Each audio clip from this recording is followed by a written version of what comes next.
Hi, everybody. Everything we've done over the past 6 years has been in pursuit of one overarching goal: creating opportunity for all.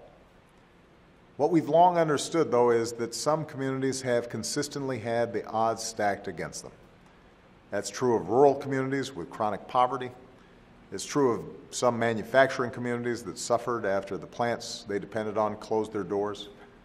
It's true of some suburbs and inner cities where jobs can be hard to find and harder to get to.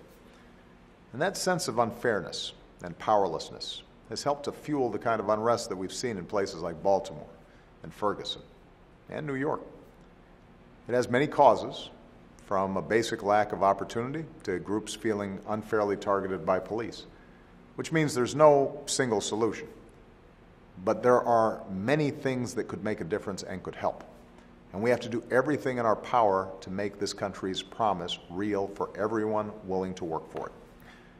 That's why last Tuesday, at a summit organized by Catholics and evangelicals, I sat down with a conservative scholar and a poverty expert for a discussion on what it takes to open more doors of opportunity. We know our efforts matter.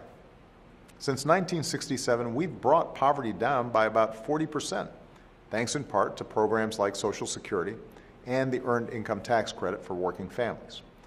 And we know that there are folks from all faiths and across the ideological spectrum who care deeply about the least of these. So I hope this conversation continues, not as a question of whether, but of how we can work together to grow opportunity. Because it's not words, but deeds that make a difference. And from expanding tax cuts for working parents, to raising high school graduation rates, to helping millions of Americans secure health insurance when they didn't have it just a few years ago, our actions are making a difference.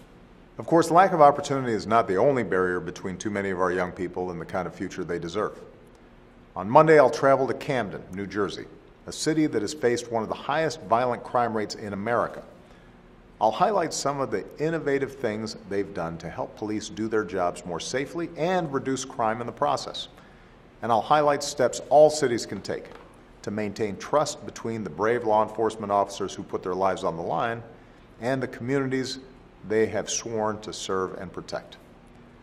Whether we are Democrats, Republicans, or Independents, whether we live in one of our poorest communities, one of our wealthiest, or anywhere in between, we all want our country to be one where hard work pays off and responsibility is rewarded.